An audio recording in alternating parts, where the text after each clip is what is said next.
Yo, what's up guys, Alfie, and today I'm going to be doing a full in-depth deck breakdown of a deck that I've recently used to hit rank 1 with on the Arena Ladder. As you can see from the screenshot here, I'm currently 103-9 with this deck, which I think is the second best record I've ever had with the deck after the Naya Ignis list from about a year or so ago, so this has been such a consistent deck for me, and it's been a ton of fun to play as well. And now before I get into it, there's going to be a link down in the description which will have the importable deck list if you want to try it for yourself, and I'm also in the middle of writing a full article about this deck for MTGAzone Premium that will have more details, a full sideboard guide, how I change the deck with best of one, and some tips and tricks to help you play the deck as well. So as soon as that's finished and up, I'll link that down in the description as well. But anyway, with that all out of the way, this is my Esper Dollmaker combo deck in Alchemy, and this is essentially a control deck that has access to a combo that's enabled by one of the new cards from the latest Alchemy set in dedicated Dollmaker. So this is a 2-card combo involving Dollmaker and 3 blind mice, and the way this works is you cast the 3 blind mice, and then before it leaves the battlefield of chapter 4, you cast a Dollmaker, exiling the 3 blind mice, which creates an artifact token copy of this.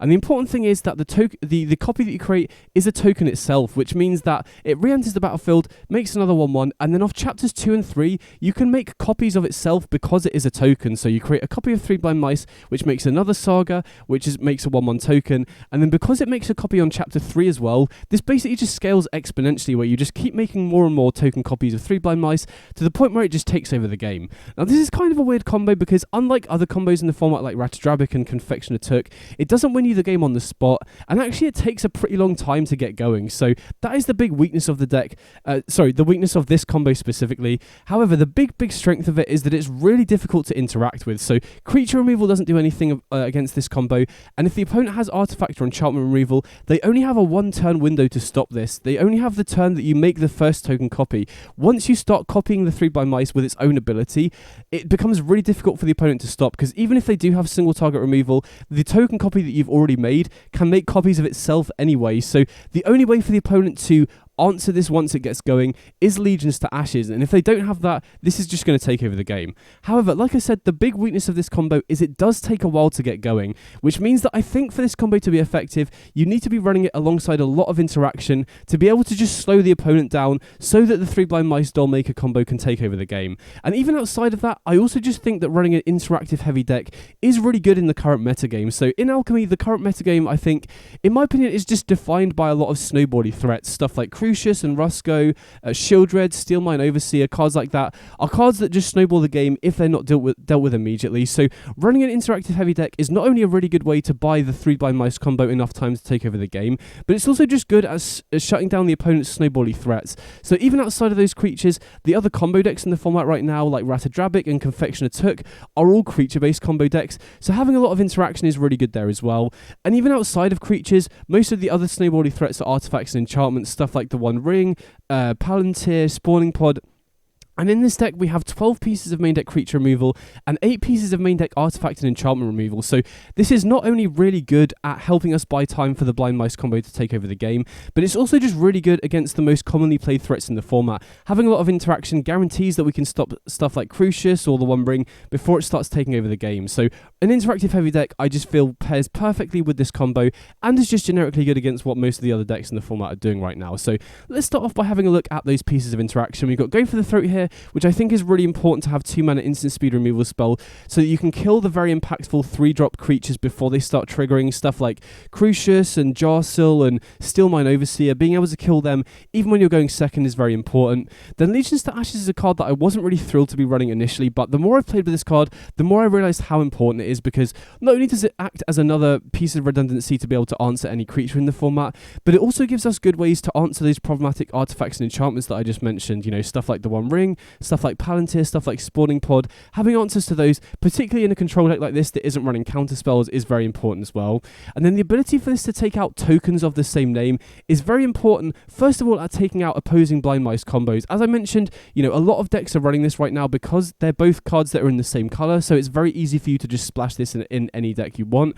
And having Legions to Ashes as a way to stop opposing 3 blind mice combos, even once they've started making copies, is very important. And then there are some other cards that make token copies as well, like for example, some of the other more heavy control decks are running stuff like White Sun's Twilight, so being able to get rid of all the might tokens there is really nice. So Legions to Ashes, very, very important card at taking out a lot of the impactful cards that counter spells, you know, you would normally want counter spells to stop, if that makes sense.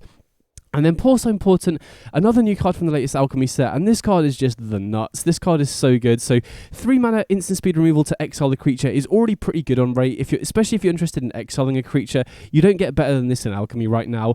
And then you also get an enchantment side, so you get more value than that. And the first little pig off this is so good because it gives you another way to take out all of those impactful artifacts and enchantments that I mentioned. The Virtues are cards that are also seeing quite a lot of play right now, and the first little pig is another way that we can answer that in addition to Legions to Ashes. So So Important is just such a good value card, particularly because, you know, I've had against One Ring decks, for example, you can go turn 3, kill one of their creatures, turn 4, Rusko, and then if they tap out for the One Ring, on turn 5, if you have your land drop, you can just play So Important, get the first little pig, and then exile it immediately. So So Important, the ability for it to answer a creature, then produce a creature itself, which can then take out an artifact or enchantment, is such good on value that, you know, this card can pretty regularly produce 3-for-1s, which is absolutely insane. So outside of the first little pig, the second little pig is also pretty useful if you just need a way to close the game out, right? It comes down as a 3-4 with the Anthem ability on So Important, which you can then turn into a flyer, which is really good at closing games out if you need. Also very nice at being able to block flyers. You know, I've faced fairies and dragons a couple times, so having flying blockers there is very important as well. Then the third little pig, I basically never pick. We don't really have many cards that can conjure, and we don't really have any graveyard synergies either, so I never pick this. But the first little pig is such good value, and the second little pig is also nice utility if you need to close games out or block flyers.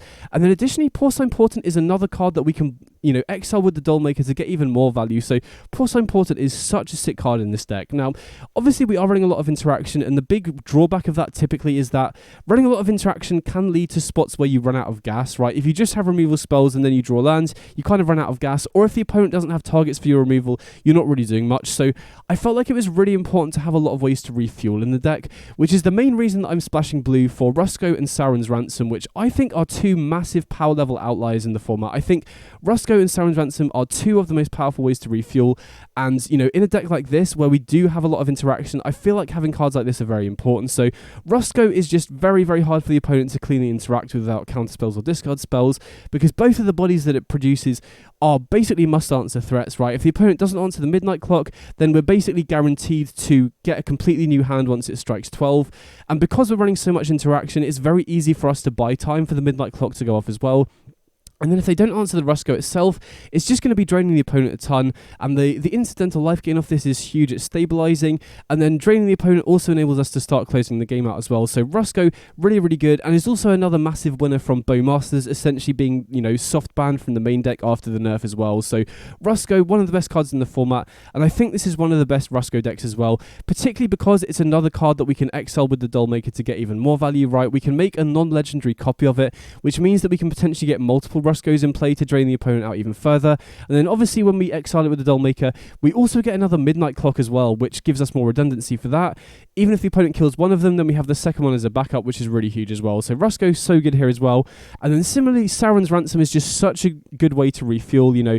Always going to be a 2-for-1, but the guaranteed card selection off this is so huge, particularly if you're digging for something specific, right? If the opponent lands at a must-answer threat like a One Ring or a Shieldred, you can, you know, if there's an answer to one of those cards in your top 4, you're guaranteed to find it because you can always just pick the face down pile.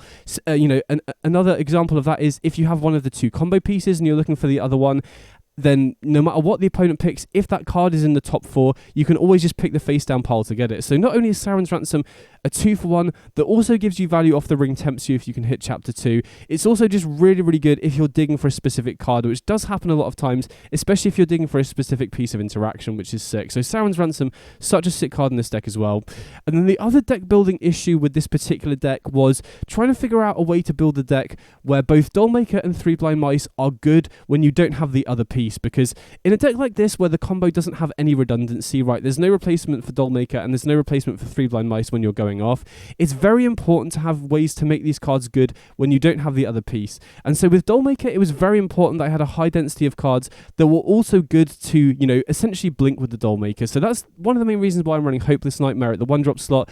Another reason is just that I wanted to have something at the 1-drop slot, right? You don't want to have nothing to do on turn 1, especially when the majority of your lands do enter untapped outside of stuff like Crossroads when you're on the draw, or Restless Fortress as well. So Hopeless Nightmare is just really good at trading 1/4 in the early game, very good at punishing mulligans, and then it also opens up Dollmaker as a turn 2 play, because the issue with Dollmaker, even though it is a 2-drop, is without Hopeless Nightmare, you're never wanting to cast this on turn 2 because you just don't get any value off it. You know, the only real exception to that is that if you're up against an aggro deck and you just need a blocker in play early, but you really want to be holding your Dollmaker until you can get value off it.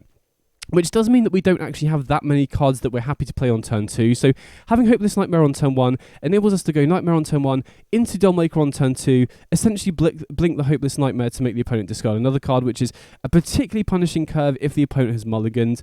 Then we've also got Lembas, which might look like an unassuming card, but this has been such an integral part of the consistency of this deck. So these sorts of cantripping artifacts typically just draw a card when they enter the battlefield, but the fact that this scries one in addition to drawing a card just improves consistency so much. It's so good at finding lands when we need them, so good at finding colours of mana if we need, so good at ensuring that we don't flood out once we already have lands, very, very good at digging for specific cards like the other combo pieces or removal or Rusko if we need. So Lembas just increases the consistency so much.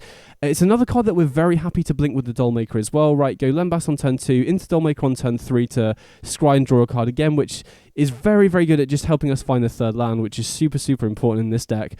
And then you also get some incidental life gain once it's in play, which is, I can't overstate how important that is. Like, the life gain of Lembas has helped me stabilize in so many games that I don't think I would have won otherwise. So even though this might look like a weird card, all of the parts of this card really work well, especially with Dollmaker, to ensure that we have very, very consistent starts with this deck, which is very important in a 3-color deck, particularly when the mana base isn't the best in Alchemy right now. So Lembas, really important cog in this deck. And then in addition to that, as I mentioned, we've also got Porcine Portent, which is really nice to blink with the Dollmaker, getting us another Pig, which is very nice, and also getting us another Anthem effect later in the game as well.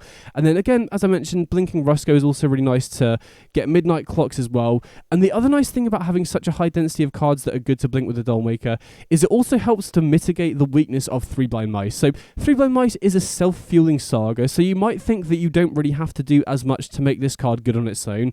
However, the really, really big weakness of this card is that if the opponent kills the mouse token that you make off this, it basically does nothing for you until Chapter 4, which is a disaster. And particularly in this deck, when we're not running very many creatures, Chapter 4 often does nothing as well. So 3 Blind Mice can be a disaster if the opponent kills the mouse token. However, having a lot of cards that we can exile with the Dollmaker really helps to mitigate that weakness, because say for example we go Lembas on turn 2 and we exile it with the Dollmaker, we create a token copy of the Lembas. So if we then cast 3 Blind Mice later in the game, even if the opponent kills the mouse token, we can make copies of the token copy of Lembas, which is really strong, right? We can go, make a mouse token, then make a copy of Lembas to scry one and draw a card, then on Chapter 3 do the same thing again, and then on Chapter 4, we've already got value off it at that point, and that becomes even more powerful if we've exiled the 4-drops, right? If we exile the Porcine Portent, then we can copy that token with the 3 Blind Mice on Chapters 2 and 3 to get more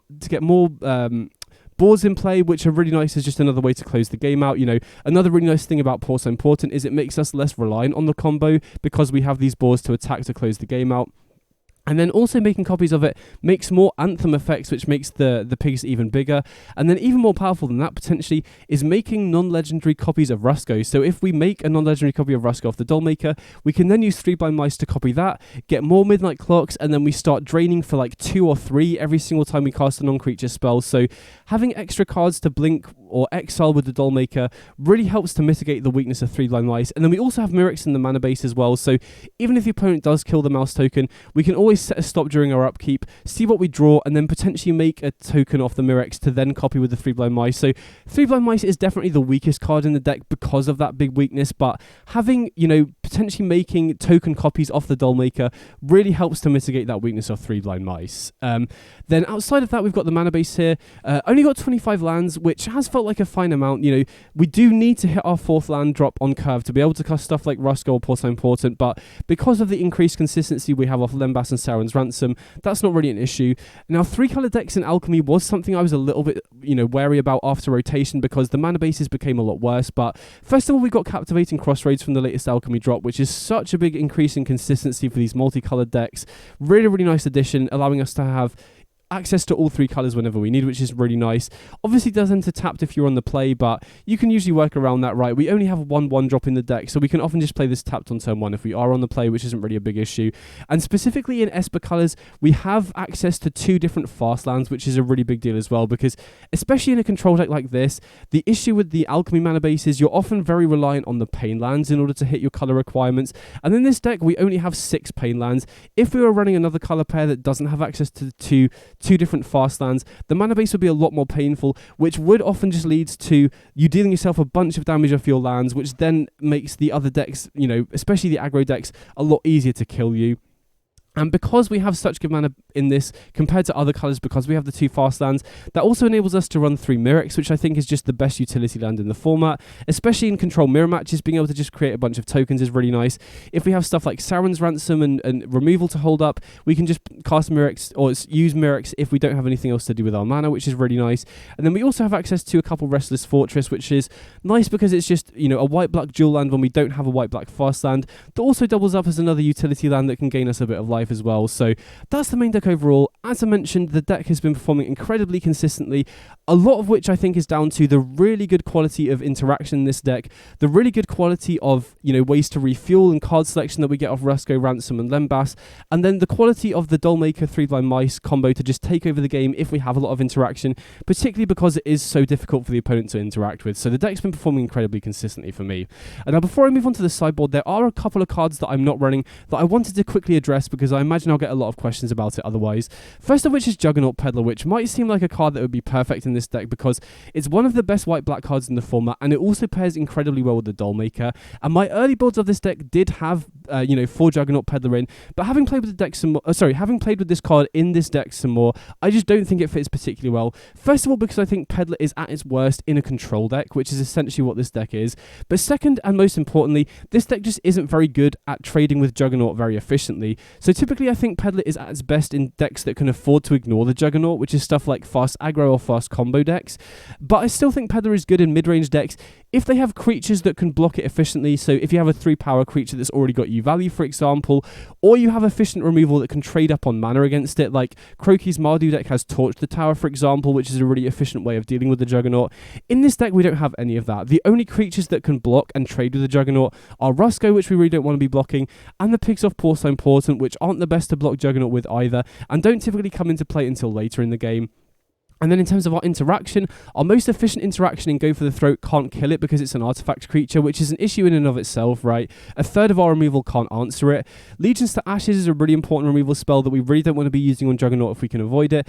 And then the Lender Ham side on Porcelain Portent is a reasonable exchange with Juggernaut, but not the best. And so because of that, Juggernaut Peddler in this deck essentially replaces a must-answer threat in the opponent's hand with another must-answer threat, right? Obviously, it's slightly better to give the opponent a Juggernaut as opposed to a One Ring or a Shielded, for example, but because we can't deal with the Juggernaut very efficiently, we would have to expend the same resources like Allegiance to Ashes or a Porcelain Portent on the Juggernaut that we would have had to use on whatever threat we replaced it with anyway. So as I mentioned, Juggernaut Peddler in this deck essentially replaces a must-answer threat with a must-answer threat. So I'd much rather spend my 2 mana on something like a Lembas instead that, forwards our own game plan, if that makes sense. And then the other card that I want to talk about is Reprieve, because it might look weird running a control deck here without any counter spells at all. However, I just think the main issue I'm not interested in counter spells here is, first of all, that I think there aren't good hard counter spells in the format anymore. If Make Disappear was still about, then I'd maybe be more interested in it. But the issue with Reprieve is this is a control deck in the sense that you want the game to go long, right? And so if you use Reprieve to stop something like a Crucius or a One Ring, that's fine for delaying it for a turn. But if you don't have another answer to answer it, the opponent's just going to cast it again the following turn, and then you'd still have to deal with it anyway. If Reprieve was a hard counter spell, I'd be much more interested in it. And the other issue I have with Reprieve is because the combo often incentivizes us to tap out in the early game, that gives the opponent a window to resolve important threats like Crucius, like Shielded, for example, because we're often tapping out on turn 3 for the 3 Blind Mice and then turn 4 for the Dollmaker. And so having Reprieve in hand when the opponent's already resolved their threats makes me much more interested in running removal so that we can deal with opposing threats if they play stuff when we do tap out for the combo, if that makes sense. So now moving on to the sideboard, starting off here with 1 copy of Stone of Erex. So this is here specifically for the Ratadrabbic combo, which we are pretty good against in general because we have so much interaction interaction to keep them off the combo. However, the one card that is pretty difficult for us to interact with is Ratadrabic because of the ward too.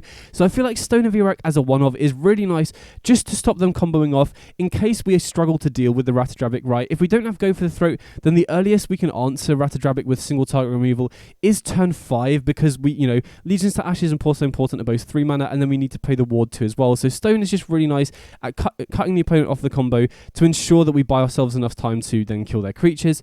Then we've got 3 copies of Negate and 4 copies of Duress for control mirror matches. Obviously, we have a lot of creature removals, so if we're up against more heavy control decks that are running counter spells and not that many creatures themselves, having access to 4 Duress and 3 Negate really help us to pivot in those matchups to then strip their counter spells away to clear the way for us to resolve the stuff like the combo and then our impactful threats like Rusko as well. Then 3 copies of Sunfall has been so important against the go wide creature decks and also against decks like Joda where they have a lot of protection like stuff like Hajar to protect their creatures and Pippin, and this is also very good against the Ratadrabic combo as well. So Sunfall really nice as a sweeper there. It's also very important against opposing white-black decks. So against any other white-black X mid-range deck, I always board out of 3 Hopeless Nightmare, which is typically worse in these mid-range mirror matches when it can come down to top decking, and bring in 3 Sunfall specifically because of Radic. Radic having having Hexproof from black is very difficult for us to deal with our removal, so having Sunfall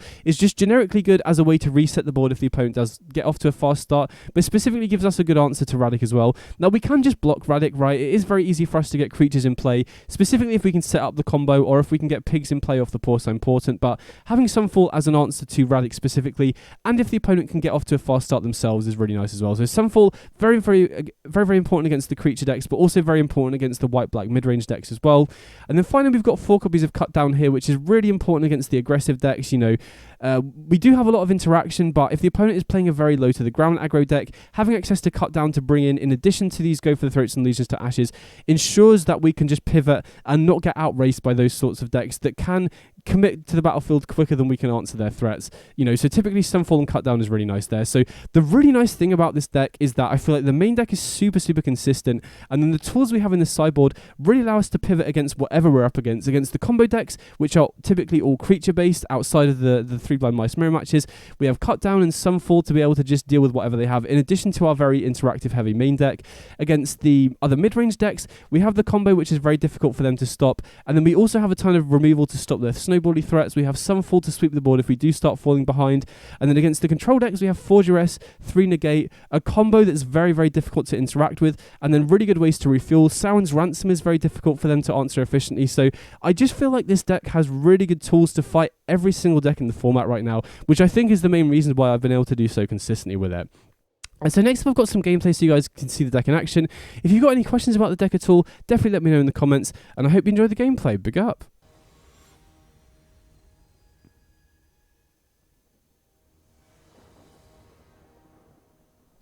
Okay, so we're on the play here, and yeah, this hand looks sick. We've got the combo, we've got Sauron's Ransom as a way to refuel, and we've got Mirex in case they have a way to disrupt the combo and we need more, mana sinks, especially if we're up against a control deck here.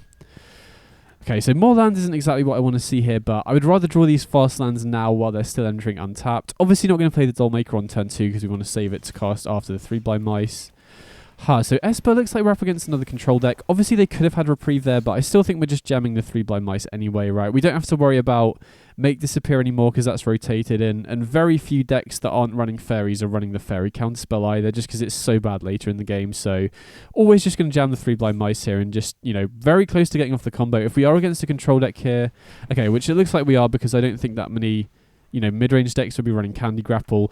Unless the opponent has a hard counterspell here, getting off the combo is going to be huge. So they do have 3 mana now, which does represent, stuff like Saruman's Trickery, but I still think I'm just going to jam the Dollmaker here because if they do have a reprieve, we have enough mana to cast it again to still combo off. And if we do get the combo off, it's really hard for them to disrupt. Okay. They do have the Trickery, which kind of sucks, but I still think it's always worth jamming there, right? I think there's a decent chance that control decks will keep hands without counterspells sometimes, and so getting to pull off the combo there would be such a big deal that I think it's worth just jamming.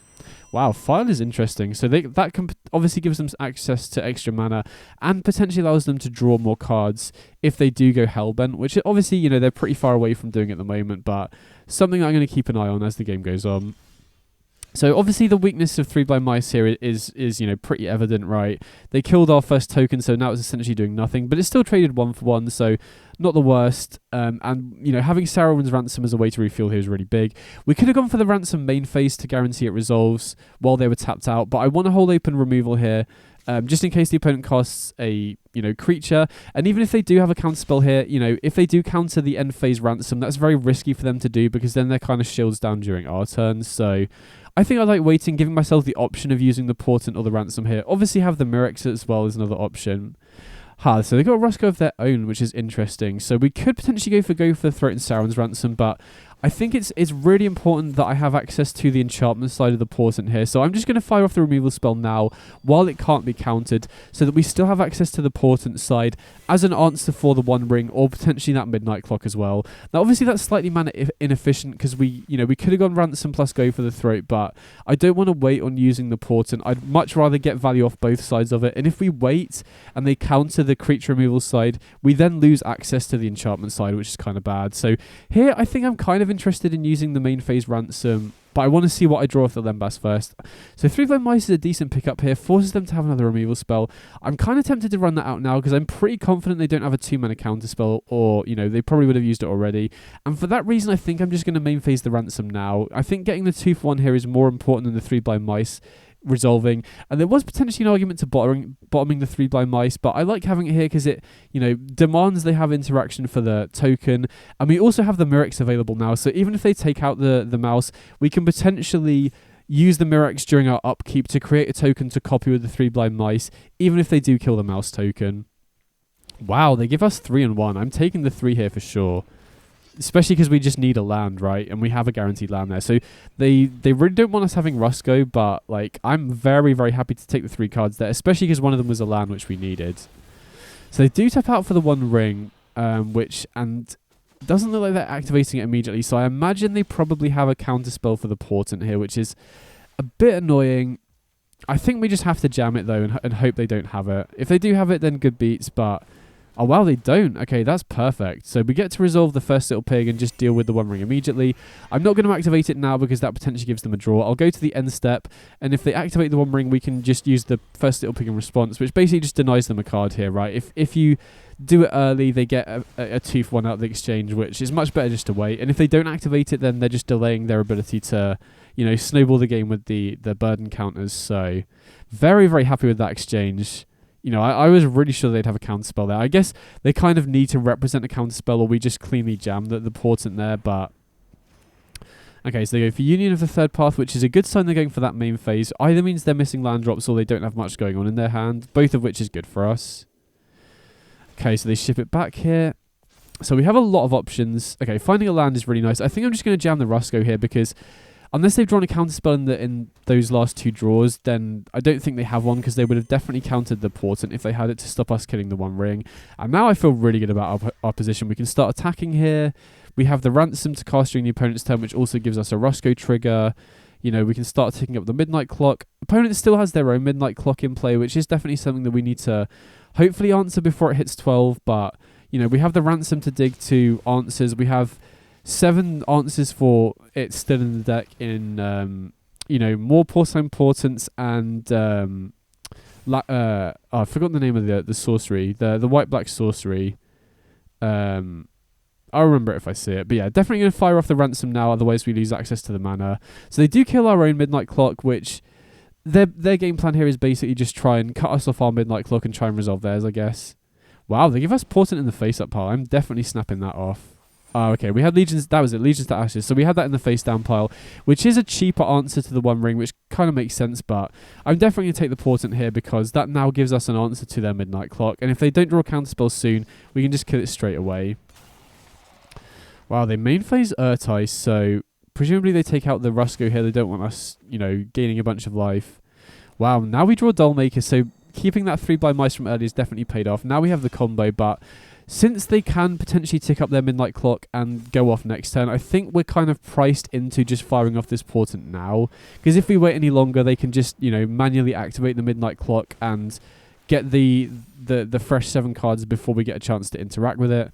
So now we get to resolve it, get another pig, take out the Midnight Clock, and now the opponent's kind of out of gas. Obviously, they do have the file, so if they do cast that last card in their hand, that does help them refuel a little bit, but I feel pretty good about this spot. Now the Midnight Clock, which is their main way of refueling, is gone. Now we have, Chapter 2, or, the second stage of the Ring Tempts You, which allows us to loot off the first Little Pig attack. And now I think I'm going to wait. We could obviously go Dollmaker here, but I really want to save that for the 3 Blind Mice. We could also consider holding open Go for the Throat here, but against a control deck, I don't think there's anything that we need to be able to kill immediately. Even if they play a Shielded, we can kill it during the upkeep. So just going to run out the Lembas here to make use of our mana. And wow, Legions to Ashes is a great pickup here. So now we have another answer in case they have another One Ring off the top or something like that. So if they do go Hellbent here, we can, they can potentially draw 2 off the file. Wow, they activate the Lock, which is an interesting card. I'm not very big on this card because it's, a tapped monocolored land, and the ability doesn't seem that great to me, but I've still not tried it out, so there's a chance it's better than I think, but yeah, very happy to see them use that during the main phase because it shows they probably don't have that much great going on here. And now we have another Third Blind Mice, and now we have pretty good access to the combo. Going to attack first just to loot here, and we are putting them on the back foot, right? We're attacking in for 8 when they're already down to 14, and they don't have great blockers in play either. I think I'm happier to discard the Pain land here because, we already have enough manas of each colour. I'd much rather have lands that aren't going to be dealing us damage. And they double block the first Little Pig that has the Ring Tempts You, which kind of makes sense, right? They need to cut us off creatures to slow our clock down slightly. And now I think I'm just going to jam the combo, see if they have an answer. Okay, looks like they have something here. But yeah, they need to have an answer for this Dollmaker, or I think it's going to be really difficult for them to deal with. We did see that they have the Vanquish, which can potentially answer it, but they need it during this turn, right? The big strength of this combo is that if they are relying on single target artifact or enchantment removal, they only have this 1 turn window. Once it gets to my main phase and I can make a copy of the 3 Blind Mice, it's then almost impossible for them to stop without Legions to Ashes. So, I mean, we're already pretty far ahead, so I think we've probably got this one in the bag. But especially if we can start, get 3 Blind Mice making copies, we should just be good to lock this up. Unless they have, Legions to Ashes into a sweeper. But even then, we're head-on card advantage, and we have Mirek still in play. So I really like our spot here. Oh wow, okay. White Sun's Twilight is another way they could potentially recover here, but we have the Legions to Ashes, which can just completely deal with their board. We also are starting to make a bunch of tokens, so even if we didn't have the Legions to Ashes here, we can probably just start trading with their stuff in combat as well. Yeah, okay, opponent just scoops it up. So we got really far ahead in that one. Our interaction definitely lined up better than theirs in that game. So here, this is definitely a matchup where we want the Duresses and the Negates. We do have a lot of creature removal in the main deck, which isn't going to be as good against their sort of deck. Wow, what is going on with the sideboard here? It's like really difficult to select stuff. But yeah, definitely going to trim the Hopeless Nightmares for Duresses. We want, targeted discard rather than the opponent choosing. Specifically, we want to try and get rid of their counter spells and stuff like the One Ring. And then, go for the Throat, not as good if they're running a low creature deck, which it looks like they are, right? The only creatures that we saw that game was stuff like Urtai and like tokens off the Saruman's Trickery, which, not stuff that we really urgently need to be targeting with a Go for the Throat. And then our other removal is still really solid in this matchup. Legions to Ashes is super important at being able to take out stuff like the One Ring and Midnight Clock. And then similarly, Porcelain Portent, being able to take out, those problematic artifacts, as well as doubling up as removal against stuff like Urtai and, Shieldred or Oracle of the Alpha, if they're running that, is very nice as well. So yeah, very happy to keep this one. Got the combo again, got Negate. As long as we can hit our 3rd land drop, which I think we're pretty likely to in a 25 land deck, then we should be good. Even if we don't hit the 3rd land drop, we still have, 4 Lembas in the deck that can help us dig towards it as well. So very happy to keep this one. Okay, we found the 3rd land already, so that's really solid. We also have Negate available here in case the opponent does go for something, taps out for a non-creature spell here, like a File perhaps.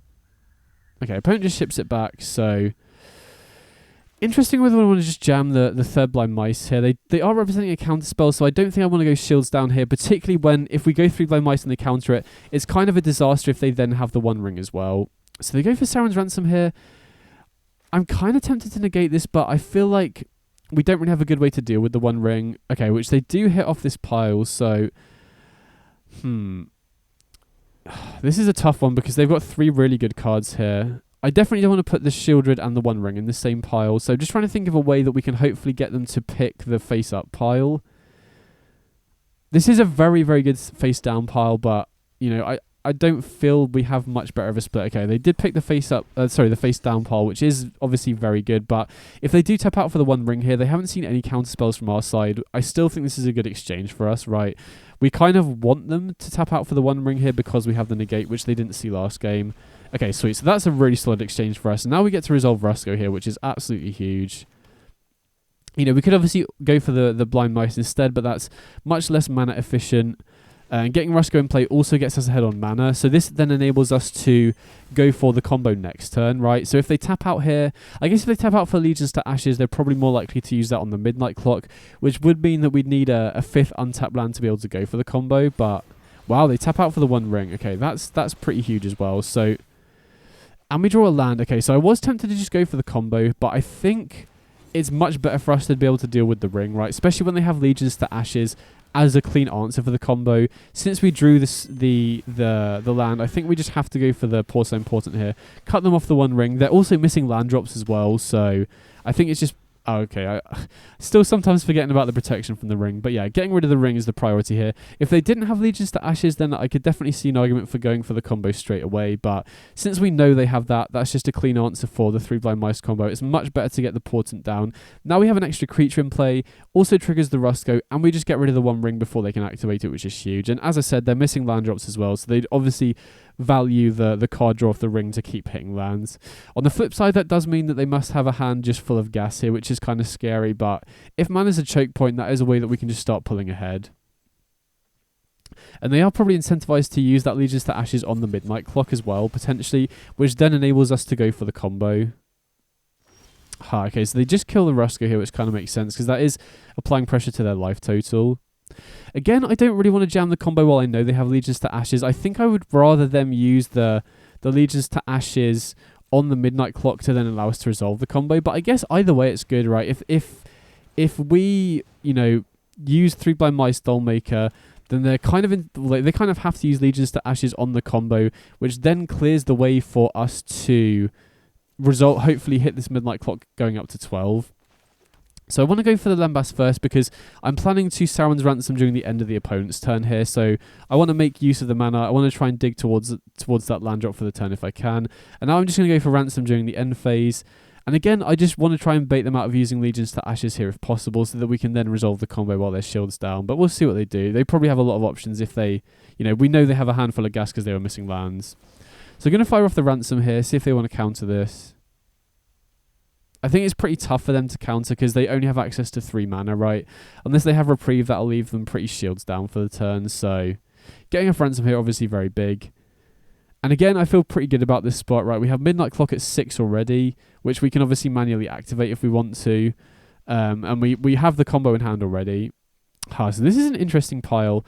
There is definitely, you know, the incentive to go for the pile with the Portent, so that because we don't currently have an answer for the One Ring, or we wouldn't have done. Obviously, we found Legions to Ashes in the other pile, so.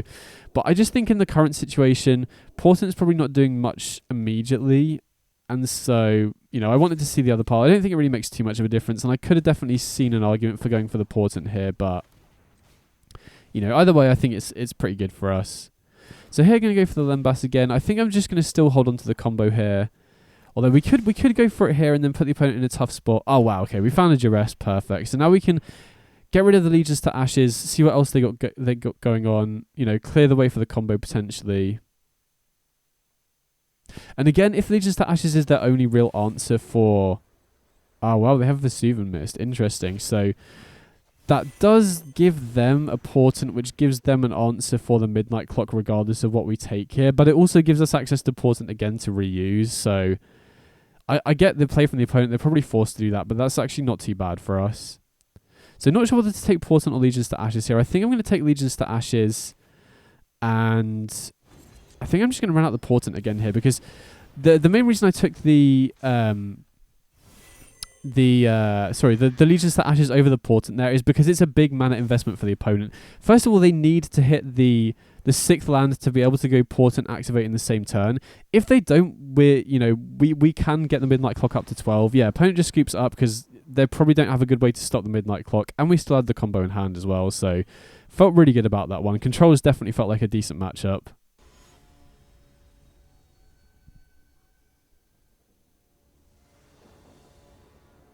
Okay, so I'm on the play here. And this hand's a little bit awkward because, you know, we have to use Mirrex to get the third colour, right? We can play this Crossroads on black, and then the Plains is obviously white. But that means that if we don't find a blue land in the next few draws, we might have to go Mirrex for blue and main phase the Ransom, which is a little bit rough, but at least it's a game plan. Having nothing before turn 3 is also a little bit slow, but I think on the play, that's completely fine. And the quality of cards in hand is really solid, so I think I'm going to keep this and hope it pays off. Mirrex into Hopeless Nightmare, so definitely going to pitch the Rusko here, just because that's the card we're furthest away from casting. We did draw another land, but it's another Mirrex, which is a little bit awkward. So the fact the opponent went Mirrex into Hopeless Nightmare on turn 1 does mean that they almost certainly don't have access to black mana here. So I think we're forced to just go for the Ransom. It's going to be very rough if the opponent has Reprieve here, but I think we're forced into doing this no matter what. Yikes. Okay, they do have Reprieve, so I imagine they're on Croaky's Mardu deck then, if they're on Hopeless Nightmare and Reprieve. So really hope they don't have another Reprieve here, because I think we're forced into the same sort of line again here, unless they play... okay, they played the Dual Mind Overseer, so we have to kill that, right? That's the priority. So definitely, this is kind of rough, because we definitely need to use the Porcelain Portent here. Much rather do that than use Go for the Throat, because it's much more mana efficient. We don't have something else that we can cast alongside it. And now it's kind of rough, because Mirrex is our only blue source. So the question is, do we run it out and then risk not having a way to cast the Ransom, or do we risk missing a land drop? I think with Portent, 3 Blind Mice, and Go for the Throat, it's worth just playing the land out. Okay, we 6. So we found a blue source off the top, which is really solid. And now I'm just going to run out the Portent here, you know, make the most of our mana, get a first pig into play, which I'm not sure they have the best targets if they are on Croaky's deck, but I feel like in the dark, when we're still not 100% sure on their list, the first little pig is much more valuable than the second one, because we're not close to needing to close the game out. We haven't seen any flyers yet, so having the utility of being able to kill an artifact or enchantment seems much better than the slightly better stats. So they do have the 7 dwarves, which is, you know, a 2-for-1. I think this matchup, from my experience, largely comes down to who can pull ahead on card advantage. You know, from our side, as long as we can keep Crucius and Steelmine Overseer off the board, we typically have the better card advantage engines in Ransom and Rusko. They also don't have a ton of ways to deal with the combo either, so I've definitely felt favoured from my side because we have so many good ways to refuel.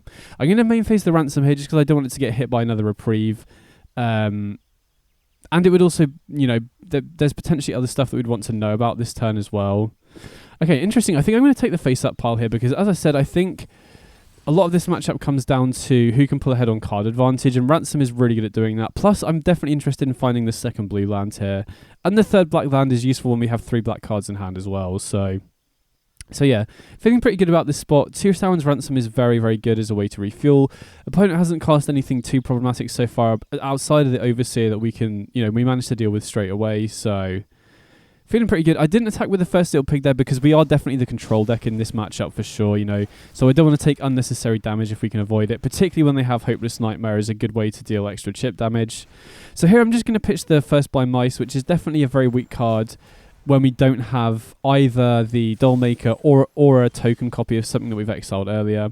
So unfortunately they do get a Crucius trigger and they do get to pitch a 3-drop naming Ambitious, so I assume they have a Portent in hand. So I'm just going to ship it back here. I want to have both Go for the Throat and Sauron's Ransom available here. Definitely want to kill the Crucius before it triggers again. Okay, so they run out Peddler here. So I'm definitely going to preemptively use the Go for the Throat here, but I don't think we need to use the Sauron's Ransom here because we have 2, right? I assume they're going to take one of them, but we still have the second one to cast at the end of their turn, which should hopefully help us pull ahead on card advantage. Now, having to use Go for the Throat on Crucius here is a little bit annoying because if they have a second one, they can potentially cast it and still get a trigger, but they'd have to use a treasure to do that with their current mana situation, and they obviously might not have it as well, so we'll have to see. But even with them taking one of the Sauron's Ransom, I still feel pretty good about this spot. You know, Juggernaut is still a reasonable threat in this matchup. They do have another Overseer, so we really want to find a removal spell off this Sauron's Ransom if possible. Okay, nothing else, so definitely going to take, you know, if we find a pile with a decent removal spell, we're definitely going to prioritize that. I think getting this Dual Mind Overseer off the board is very important before it starts getting them extra cards. Okay, definitely going to prioritize the face down pile. Dollmaker is good with the Portent in play, but we really want removal spells. Okay, perfect. Now we've got Legions to Ashes to take it out. Okay, and Rusko is a really nice draw here as well.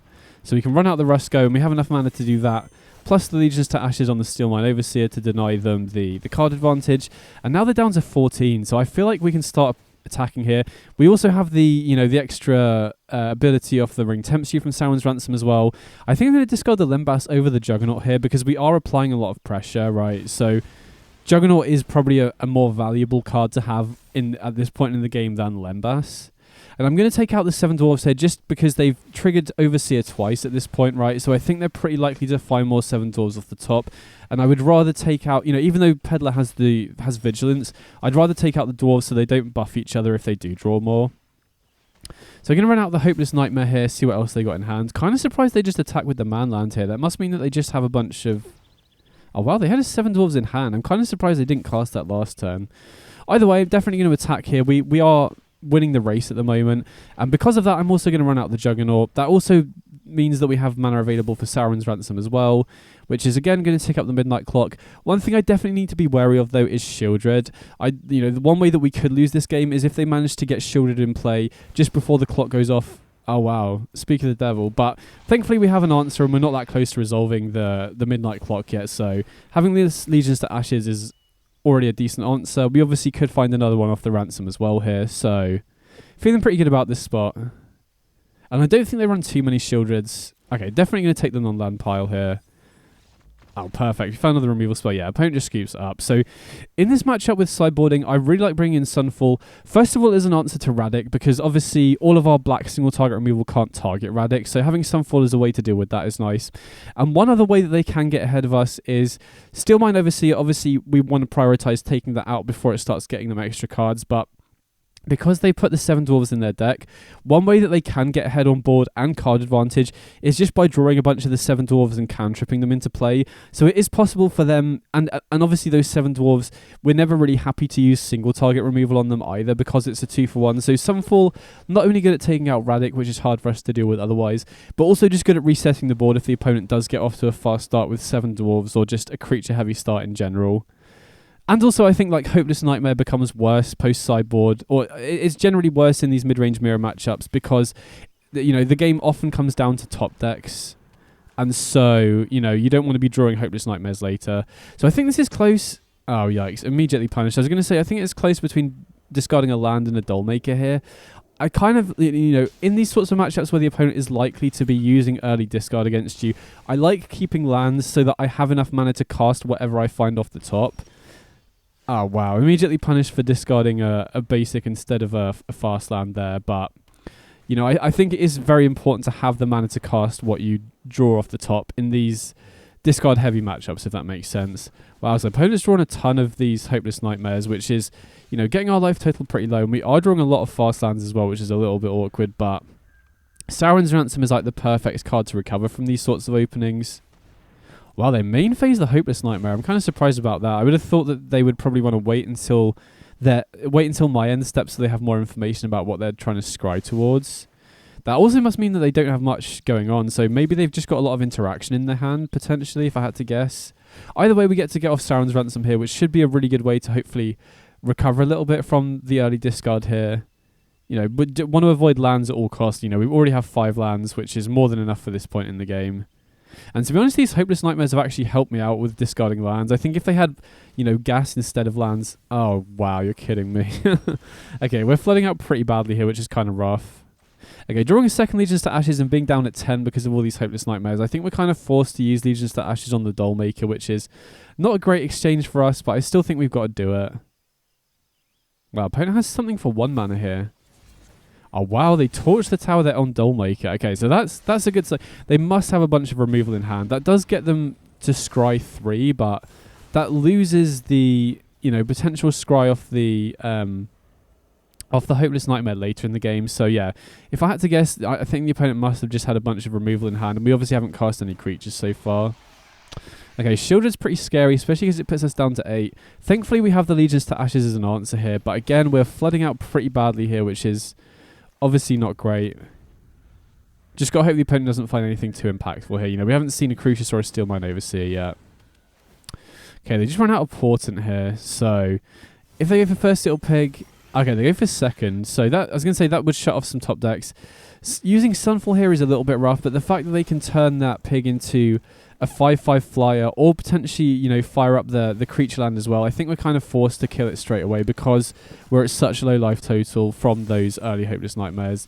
And they do find a Crucius, but okay, sick. We found a Ransom off the top, which is really solid. So hopefully we can find a removal spell for Crucius here. And something else, you know, this is why I feel like the matchup is definitely favoured in my spot, because, you know, we have a ton of removal to kill their Crucius. Okay, we didn't find a removal spell, but I'll take the Rusco. But yeah, as I was saying, I feel like we have so many ways to kill their snowbally threats like Crucius and Steelmine Overseer that that's not really too much of an issue.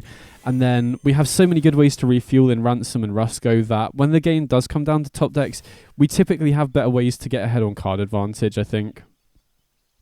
So yeah, we didn't get a removal spell for the Crucius here, but I feel like with... Oh wow, I was going to say I feel like with Midnight Clock, that should give us a way to just pull ahead, even if the opponent is filtering every single turn. But Porcine Portent is a really good answer to Rusco if you have a lot of mana, because they can obviously exile it with the instant side, and then have access to Porcine Portent as a way to kill it. Wow, okay, opponent obviously made a mistake there. They should have definitely gone for Expedient if they don't have anything more expensive than Shield Red. But they do now have 6 mana for the Portent into exile Midnight Clock next turn. Okay, they use Reprieve. Now they don't have enough mana, so if they don't find a land drop, they can't kill Midnight Clock immediately. But I guess that's not too much of an issue because we're only at 2 counters on the clock. Lembas is pretty nice here for incidental life gain, though, if we can't find anything. Wow, okay, we're really flooding out this game, which obviously kind of sucks, but we at least have this token off Sunfall to be able to trade with Crucius if they choose to attack with it. And we can obviously gain 3 life off the Lembas, so even if they fire up the creature land, we're not dead here. They do go for the second Portent though, and I assume they get first Little Pig to take out the Midnight Clock. Although, setting the... Oh, they go for the second Little Pig. I mean, that is a faster clock, right? I guess they're just trying to close the game out, which does make sense, but... If we can find an answer for it and tick up this Midnight Clock, that could be a way out of this situation for us. So, I am going to crack the Lembas before they attack, but I want to make more efficient use of our mana. Wow, okay, another land here. So this isn't great. I think because they have the creature land there, even with the Lembas crack, we only go up to 8, which I think means that we're dead on the crack back to the creature land and the pig attacking. So we're unfortunately kind of forced to do this suicide attack with the fortress here just to gain 2 life to put us out of lethal range. And that does also mean that we can't invest as much mana into the Midnight Clock. You know, the big weakness of the opponent going for the second pig as opposed to the first here is that this clock ticking up to 12 is now a way that we can win the game. Wow, they choose to activate the pig rather than use the creature land, which I guess is better if we have a removal spell. Thankfully, we survive here, and we can activate the Midnight Clock and crack the Lembas here, but we really, really need to find a removal spell here. If we can find a removal spell for the pig, we can survive 1 creature land attack and potentially get this Midnight Clock up to 12. Yikes, okay. Rusco's not a bad draw in general, but I don't think it gets us out of this spot. If we had some spells in hand, it could, because we can chain them and gain a bit of life, but...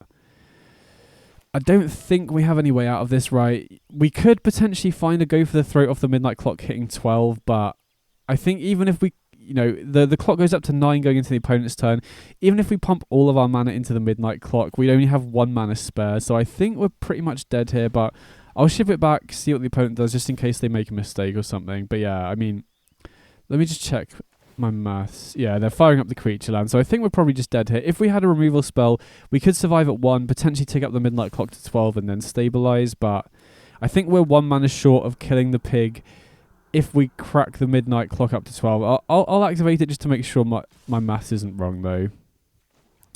So we've got... I don't want to obviously take any damage off my pain lands if I can avoid it, and the auto tapper's pretty good at ensuring that doesn't happen. So yeah, we go up to, yeah, so I did count right. So even though we go up to 12 here, you know, if I had 1 more land, then go for the throat potentially saves us here, but don't think there's anything we could find. Yeah, okay, we didn't draw go for the throat anyway, so it wouldn't have made any difference. So we did lose that game, but I feel like we did flood out quite a lot there. Although to be fair, the opponent did also have a bit of an awkward draw, so run it back for game 3. I do feel pretty confident about this matchup overall though. Obviously, you know, there are some games that are going to be tricky to win because a lot of these games do come down to top decks because of the early Hopeless Nightmares and Juggernaut Peddlers, but, you know, as I said, they don't have too many ways to stop the combo, and we also have really good top decks once it does go down to that, right? Sauron's Ransom's really good at recovering. Rusco is also really good unless they happen to have Portent, and even then, it's a pretty big mana investment for them to kill Rusco and then take out the clock as well. So I've felt pretty confident with this matchup so far. I've definitely been winning most of the matches against it. But yeah, really hope we get a good 7 here, because mulliganing against the discard is annoying. Okay, very happy to keep this one. Right, we've got Lembas, Ransom, we've got 3 Blind Mice in case we find the Dollmaker, so I think I'm pretty incentivized to play the Crossroads on 1 here, just in case we don't find our 4th land before turn 3. Now we can, cast 2 into 3. Okay, we did find another land, but we get Lembas here to try and help us filter towards more gas. Okay, very happy to keep the Go for the Throat here. Now we have an answer for, now on turn 3 we can hold up Go for the Throat for Crucius and the Sauron's Ransom as well. I was going to say hopefully they don't have Juggernaut Peddler, but they do. Interesting to see what they take here. I guess if they take Go for the Throat, they probably have Crucius that they want to clear the way for. Wouldn't fault them for taking Sauron's Ransom though, because that is a way that we can pull ahead on card advantage here as well. See what they take. I guess 3 Blind Mice could be scary if they don't have very many ways to deal with the combo as well. Yeah, they take Sauron's Ransom, that makes a lot of sense. So here, we could obviously jam the 3 Blind Mice, but that's very, very bad if the opponent plays Crucius. So I think we just have to hold open Go for the Throat here and see what they got. We also obviously have the Porcelain Portent if we want to be a bit more efficient with our interaction. So attack with the Peddler. Wow, they just ship it back. Okay, I'm pretty happy to see that. No Peddler, no Steelmine Overseer. Sorry, no Crucius, no Steelmine Overseer. I think here I'm going to use the Portent to take out the Peddler, because that is something that we'll have to deal with eventually. And with this much removal in hand, I'm pretty happy to just use it on the Peddler now. Okay, I'm pretty happy with that exchange. Oh, wow, especially when I draw Rusko off the top. But yeah, bouncing the Porcelain Portent back to my hand. I just wanted to be efficient with my mana, and I know if they, especially with the Mirrex there, they can very easily just keep passing and activate the Mirrex every single turn. So using my Portent there basically just slows their clock down significantly and buys me more time to develop, because as I said, we're definitely winning the long game with this, in this matchup in general, so we really want to slow their early game down if possible, cut them off their strongest plays. So here we can go Juggernaut and still hold open mana for Go for the Throat, so I'm definitely going to do that. We can still cut off Crucius before it gets the first trigger, which is the most important thing. And then obviously we've still got Portent, we've still got 3 Blind Mice in case we draw a Dollmaker, and Legions to Ashes is also good if they're playing a build with like the 1 ring or something strange like that. And Juggernaut is obviously, a way that we can start applying pressure back, forces them to get some creatures in play or use removal spells on the Juggernaut, which then should hopefully clear the way for other stuff. They do obviously have the Portent though, which they can get First Little Pig, which can exile the Juggernaut, but unless they have another land, we can just kill the First Little Pig before it gets the opportunity to do that.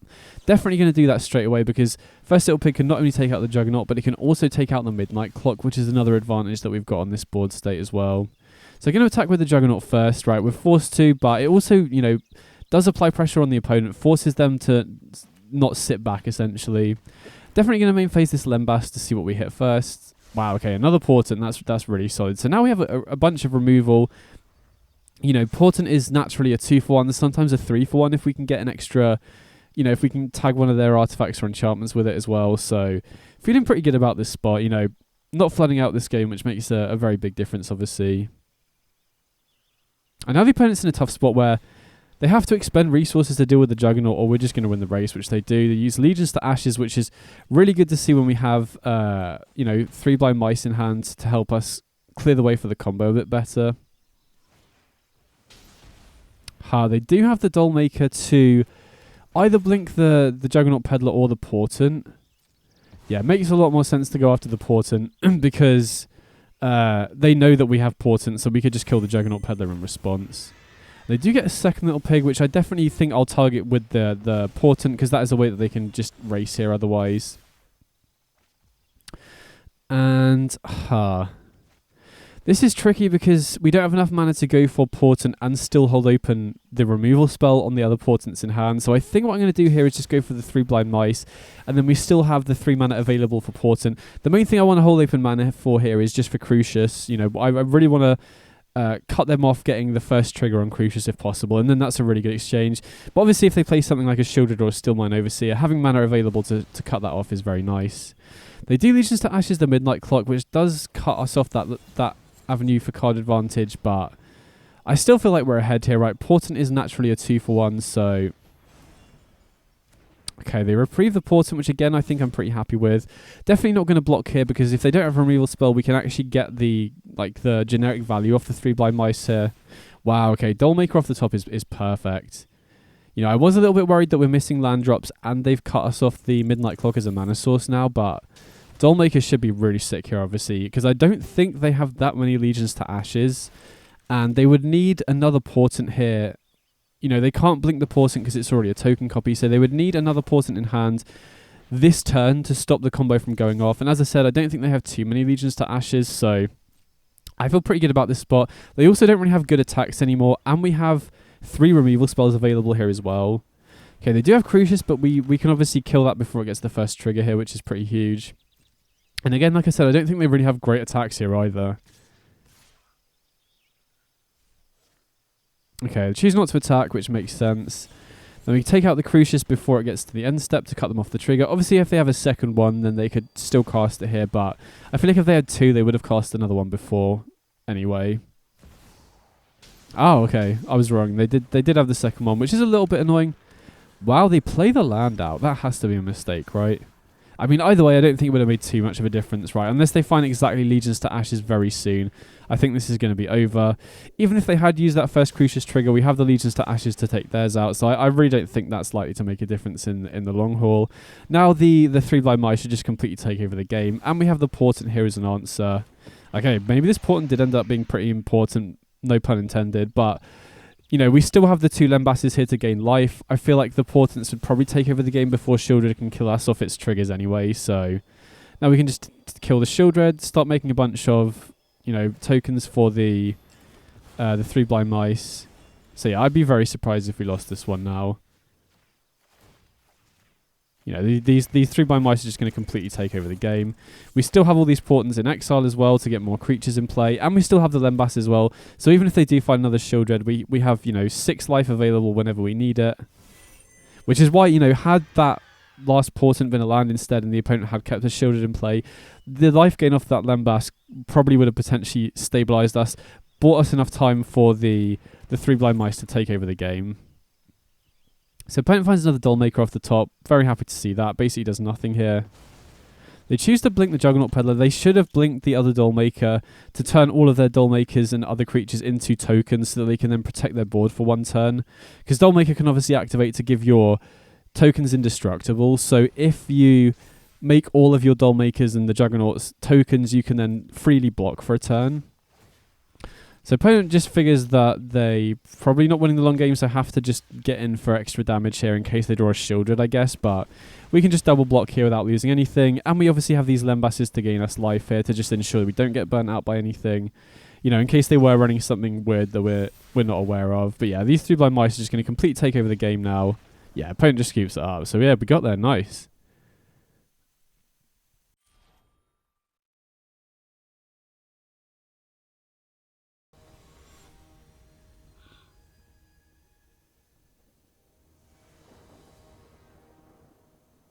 Okay, we're going second here. And yeah, I think we can keep this one right. The 2 Crossroads and Myrics is a little bit annoying because they can only produce 1 colour each, but we can go black and white on the Crossroads and then use the Myrics for blue for a main phase ransom at worst.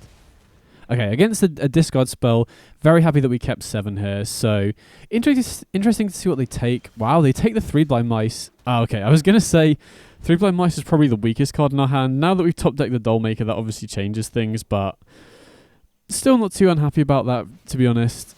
Oh wow, second duress is a little bit rough if they take the Sauron's Ransom. Then we're just left with removal spells and Dollmaker. Although having said that, you know, Portent is pretty good with the Dollmaker if we can get to that point, right? Cast the Portent, blink it with the Dollmaker. So we at least have a game plan here. And we do have a lot of removal as well. So even if the opponent casts like a Glister here or something like that, we have the answer straight away, which is nice. Okay, they got Dread Knight. So this turn's interesting. We either want to go Lembass to see, you know, Lembass first in case we draw like a tap land.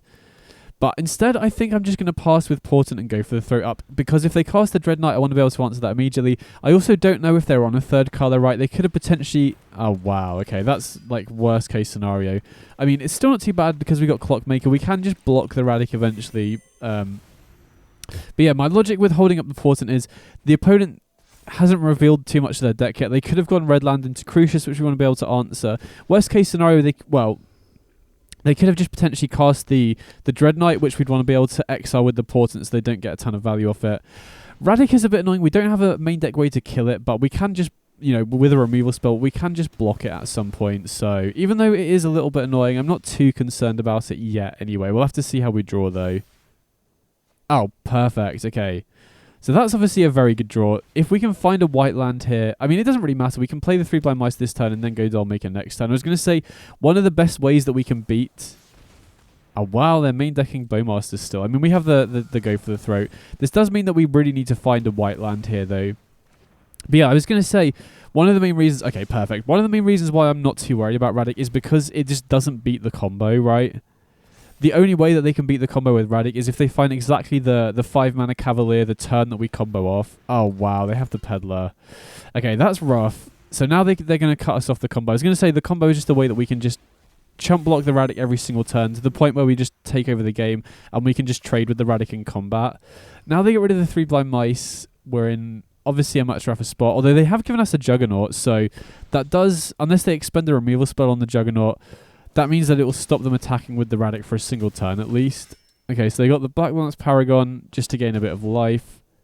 Not sure that's really worth it from their point of view because they're, you know, we're not pressuring their life total at all. They might, I think that's probably better held as a combat trick. Although having said that, they'd probably want to use their mana this turn anyway. So interesting here what we want to do with the Portent, because we obviously would rather use it as a removal spell, but one way that we can just block the Radic here is just casting the Portent out, getting a second little pig, blinking the Portent with the Dollmaker and getting another pig here, because then even if the opponent has a single removal spell, we can just triple block the Radic and trade with it. They would basically need 2 removal spells to stop us doing this. So as I said, even though we don't have any main deck way of killing the Radic, we do have ways where we can just set up blocking it, which is probably the best way to go about things here. The other thing is they can just attack with the Paragon. Yes, they just attack with the Paragon to trigger the Radic, and then they can just keep doing that. Annoyingly, Mosswood Dread Knight is also a knight, so they could potentially just keep attacking with their other knights to get value, but at least it slows down the amount of pressure we're taking, right? Buys us some time to hopefully find something here. Okay, they do find another Paragon, which is pretty annoying. Now that takes out one of our pigs, so we are definitely behind in this spot, but we have outs. Okay, they deal us a bit of direct damage as well. Okay, Ransom's a pretty nice one. I think we probably want to main phase that, because we still have enough mana up even if we don't find anything else to use the Portent as a removal spell if we want. If we do find another land, then we can potentially play the Portent as another pig to stop them attacking, or at least slow down their ability to attack. So, okay, so definitely going to take the pile with the land. So now we can go Portent and still have Go for the Throat available later if they draw something else we want to be able to kill. Or actually, I kind of like getting Juggernaut down here. I think it's pretty close, though. Doing this stops them attacking with the Radic and also enables us to potentially use Portent as a removal spell here against something like the Mosswood Dread Knight. You know, now next turn we can go use the Portent as a removal spell and cast it as a creature as well. Okay, so I think... how do we block here? I think we definitely... Actually, hold on. No, we want to use the Juggernaut as a blocker because at 25 life, they can just afford to let it hit them. So I think we definitely want to use Juggernaut as a blocker before we're forced to attack with it. Now, they still have knights available, right? They're getting knights off the Radic. They have that knight in exile, so they can still attack with their other knights here, but it's a little bit more awkward for them now. Now they don't have as big a board, and we still have the Portent. And the other thing as well is that we've still got this midnight clock ticking up as well. You know, if that can hit 12 before they can find an answer, we can just pull ahead that way as well. Oh, wow. Okay, Rusko's a pretty sick draw. So even though Radic is providing a ton of value, I still don't think it's as much value as something like the Midnight Clock or Rusko is going to get us here. And now we could potentially either go for Portent as just an enchantment to get another creature in play, or I think I'm much more interested in using the removal spell on the Dread Knight, because I'm kind of surprised they didn't cast another Knight. Because now we can take out the Dread Knight, and now they can't get a Radic trigger this turn unless they attack with Radic itself, which is pretty risky. Although having said that, in this spot, if they do have a removal spell, they can potentially use the Radic. Ah, they were holding Terror Sunder. Okay, that makes a little bit of sense. I'm still kind of surprised they didn't play the Knight in Exile and potentially use Terror Sunder during their turn. Although I guess they were worried about me manually activating the clock, perhaps. But either way, I still feel pretty decent about this spot. Wow, they do attack with the Radic. So Obviously, double blocking with the Pig and the Dollmaker is a little bit risky. We could triple block with the Rusco, which I think I'm happy to do here, right? They would need 2 removal spells in order to get us blown out here. They can obviously kill the Rusco, but I'd much rather get the Radic off the board. There is, again, a chance they have a second one in hand, but I don't mind losing the Rusco too much here, to be honest. Okay, so they take out one of the Pigs and the Rusco, but it looks like we get to take out the Radic here, which is pretty big. See if they got anything else. Okay, so they now cast the Smitten Swordmaster, and now I still feel pretty good about this spot, right? Wow, especially with another Portent off the top, that's decent. But yeah, now we've still got this second Midnight Clock going here. The Radic's no longer about, and you know we've got the Portent and the Go for the Throat in hand. Another Radic could be annoying here, but again we've got this Midnight Clock ticking up as well, which should take over the game if they don't have another answer for it. Okay, they've got History of Benalia, which we already have the answer for in the first Little Pig, which I made over the second Little Pig because, you know, I think there's a good chance the opponent could be running the One Ring, so preemptively having an answer to that is obviously going to be really big. I think I'm probably interested in using the first Little Pig on this History of Benalia just to deny them stats, and it would also obviously provide a buff to all of their other knights as well, so I think to be mana efficient, I'll use the Portent here to take out the Dread Knight just so they don't get more value off it. And then, as I said, I want to preemptively use the first Little Pig on the History of Benalia just to deny them the extra value off that. And then we're getting pretty close to, well, I mean, only at 5 on the Midnight Clock, but we can start investing mana into it if we don't draw anything else that good here. Going to get another first Little Pig here, you know, because the stats don't really matter too much now, you know. Since we have 3 Portents in play, they're 5/5s. And getting the ability to exile something if they do draw it, like a One Ring, seems more important than the potential flying off the second Little Pig to me anyway. Okay, they find another Dread Knight, which is a little bit annoying that we don't have another exile spell because that makes us attacking a little bit more awkward, but considering they have way more creatures than us in play, I don't think we're going to be attacking anytime soon anyway. Okay, Glitter. I was really hoping to hold this Go for the Throat for a potential Shieldred, because now we are very soft as Shieldred, but we just can't let Glitter attack, so that needs to be the priority here, I think. Wow, okay, Dollmaker's not a bad draw here. So we can potentially either Dollmaker, blinking the Portent, or going for the Lambas here. I think I'm pretty happy just blinking the Portent and getting a second Little Pig. Now I feel like we can start closing the game out, right? We can start giving it flying to attack in the air if we want to. And we're also getting pretty close to the Midnight Clock. Now again, I am very worried about Shieldred, but I feel like we had to use the Go for the Throat on the Glitter there. And kind of just hope they don't draw a Shieldred. Wow, okay, opponent just scoops it up. And that was against a turn 4 Radic with no way to answer it in the main deck. So post-sideboard, definitely want to get the Sunfalls in here, especially because we saw Radic in the main deck, right? Sunfall is a very good answer to Radic. And they're obviously, you know, better at us than... Sorry, they're going to commit to the board faster than we are as well. So having Sunfall is just a way to reset and recover from those sorts of situations is really big as well. Obviously, you know, since they're main decking Radic, I assume they probably have more in the sideboard.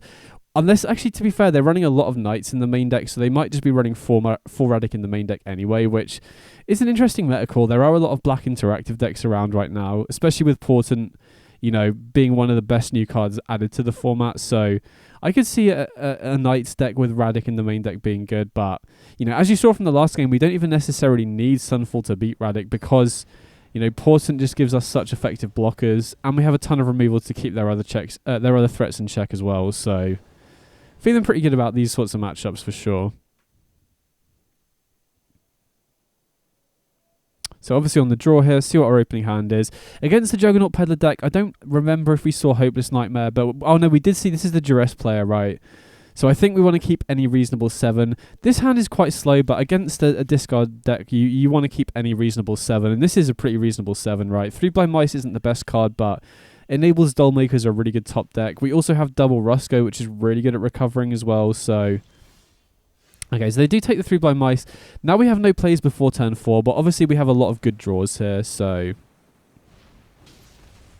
Okay, no Peddler on 2 is nice, but the opponent is getting aggressive, just slamming the Dread Knight, which, you know, decent play if they know we don't have anything before turn 4. See if they have any follow-up here. Okay, now they go for the Peddler. So they replace a Rusco with a Juggernaut, which is, you know, fine. Thankfully, we have the second Rusco as a backup. I'd really like a playable card here. Okay, sick. So Ransom doesn't affect the board in any way, but it does allow us to sort of recover from the early discard a little bit better. I'm getting hit in for 5. You know, the opponent does have a reasonable clock, but we can at least get, you know, Rusco into play next turn, which is going to be pretty huge. You know, I think there's a reasonable chance they have a removal spell if they haven't committed any more to the board, but I think that's probably fine.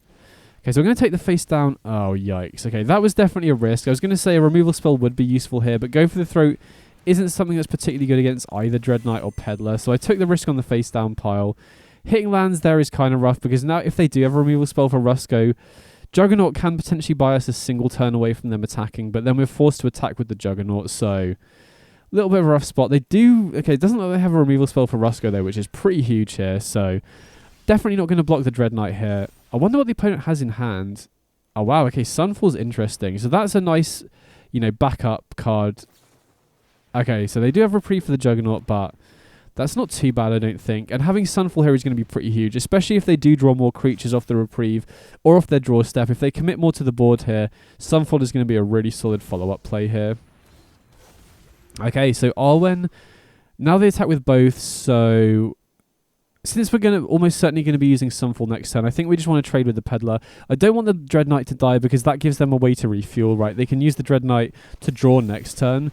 This forces the Arwen activation, forces them to tap out. Now we can go for Sunfall, which is pretty big. And thankfully, both of the white lands aren't pain lands, so we can go for that. And then we don't really have a good target for the Dollmaker, so I think I'm just going to pass here. Thankfully, we have 2 mana available to just fire up this Sunfall token, though. You know, so that potentially shuts them off firing up one of their creature lands. Okay, tap land is huge. That denies them using their creature lands. They do have another Dread Knight, so presumably they draw and then cast the Dread Knight here. But we have the Sunfall token as a way to block it, which is pretty nice. And then we can obviously also, you know, resolve the Juggernaut here, which is decent. Ransom is interesting. So I think I'm going to lead on Ransom here.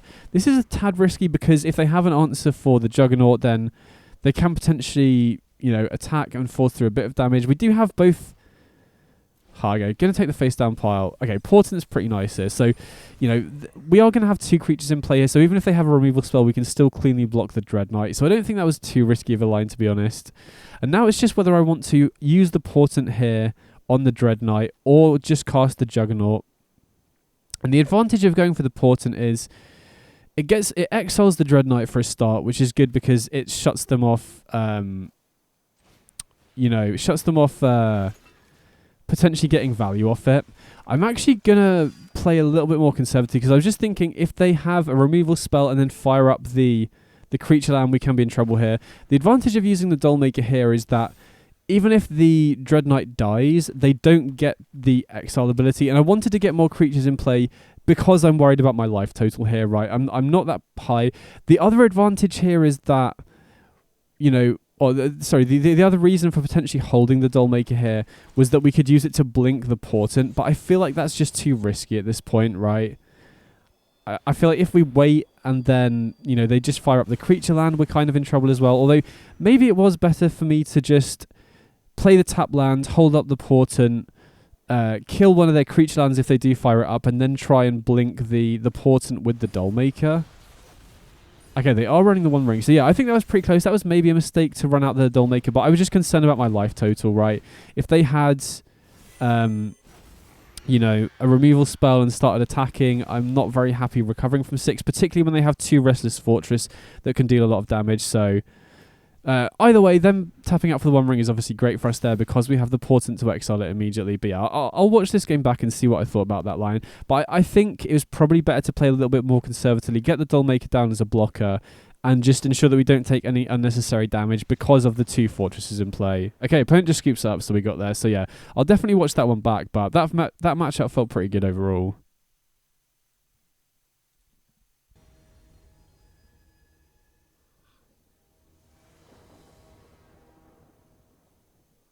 Okay, so on the play here, and yeah, pretty happy to keep this one, right? Obviously don't have anything before turn 3, but on the play I think that's completely fine. Definitely going to run out the fast lands first because, you know, we can go fast lands into Underground River, into Crossroads, which will enter untapped. Okay, Lembus is nice. That bridges the gap between, you know, 2 and 3 pretty nicely.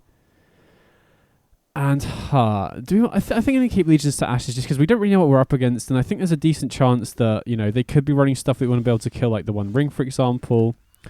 Okay, so Against Esper, potentially could be a control mirror, so I don't want to run out Dollmaker into a potential reprieve. I'd much rather pass and then just go Ransom here, which is, if they are running a counterspell deck, it's going to be pretty difficult for them to answer safely, because if they do counter this, there'll be shields down during my turn. And then, if not, we just get a 2-for-1 straight off the bat, which is pretty nice. So we've already got the 4th land. I think I'm just going to take the face down pile. Wow, they're all 4 lands, huh? Okay. I mean, that's not too bad. We still have 2 more Ransoms in hand. Can just play a fast land tapped here. Well, it doesn't really matter. You need the 3rd part. Okay, so definitely against a control deck for sure, which I think should be pretty good. You know, I felt control is a pretty good matchup, particularly post-sideboard where we have access to duress and negates. And we have a lot of instant speed stuff here as well. Okay, they do have Rusko, but Porcine Portent is a pretty clean answer to Rusko. Right, we can take out the Rusko itself, and then hopefully we can find a spot to either resolve the Portent to exile it later, or we could just go Legions to Ashes and take it out now. I think I'm just going to jam the Portent here instead, though. You know, get the first little pig into play, and then even if the opponent has a removal spell for the first pig, we can just blink the Portents with the Dollmakers that we have in hand in order to take out the clock, and then we can potentially save this Legions to Ashes for a 1 ring, or potentially like a White Sun's Twilight if they're running that. So here I'm just going to jam the Dollmaker. You know, if they've got a counterspell, we have this second one here, so going to use this to, you know, exile the Portent, which I doubt they'll have an answer to. If they do, that's a little bit annoying, but we still have the Legions to Ashes as an answer. So if they do have an instant speed way to exile it, like I can't remember the name of it. There's the 4 mana white instant fragment something. Oh wow, they use Vesuvian Mist. Okay, that's not a bad exchange for us, to be honest, because now we can just Legions to Ashes the Midnight Clock, and we get the Portent back to reuse again. So pretty happy with that exchange, I think. And then we can play the Crossroads, probably on white here. We already have triple black and, you know, double white, so just get the 3rd white in play here. Okay, interesting. So they're on Oracle of the Alpha, which is, honestly, I think the card isn't great in general because it just adds bricks to your deck, but it's always scary to see because, you know, there's always the possibility they can just spike a Time Warp or a Recall off the top, which is, you know, always feels really bad when that happens. So here I'm going to main phase the Portent. You know, if it does get countered, we have Legions to Ashes as an answer. And if it doesn't get countered, we can potentially just jam the Portent as well. Get another first little pig into play. And then if they are running the 1 ring, we have an answer immediately. If they have another Rusko, we have an immediate answer for Midnight Clock as well. So I feel pretty good about this spot, right? We're ahead on board and we have the same number of cards in hand as the opponent. 2 of which are Sauron's Ransoms, which should help us pull even further ahead. Wow, they do have the White Sun's Twilight, so very glad that we held on to the Legions to Ashes here as a pretty clean answer for it. Going to main phase the Ransom first just to see what we hit before we do go for the Legions to Ashes. Maybe it'll inform what I go for here. You know, if you hit a first blind, you know, the 3 blind mice, you could potentially go for that combo first. Okay. So end up getting kind of burnt with the face down pile being just lands, but I think that's fine. Go for the Throat wasn't going to be that impactful, and we still have Sauron's Ransom here. We can also obviously go for the Dollmaker as well, just debating whether it's worth it. I think it probably is while we have the mana, right? You know, before they have another chance to bounce the Portent in response. And now that we have the Portent as a token form, if we draw 3 blind mice later in the game, we can copy that with chapters 2 and 3, which is a really strong play. Okay, nice. Hopeless Nightmare, when they're down to 3 cards in hand, is pretty nice. And then we've still got Myric, still got Sauron's Ransom, so I'm definitely liking my spot here for sure. Definitely get the Myrics in place so that we have the option to fire that up if we need. Wouldn't be surprised if the opponent uses a Portent on the first little pig here, because it's not been activated yet. Yeah, they do, which makes sense.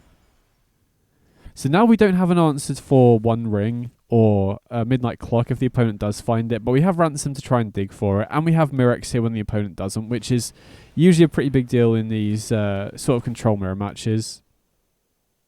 So opponent plays the Portent. I imagine they go for the first little pig because they, you know, we have a lot of artifacts and enchantments. Well, we have a lot of enchantments that they've seen already, and they do go for that, which makes sense. Now I can fire off the Sauron's Ransom and get a Myrics token in play.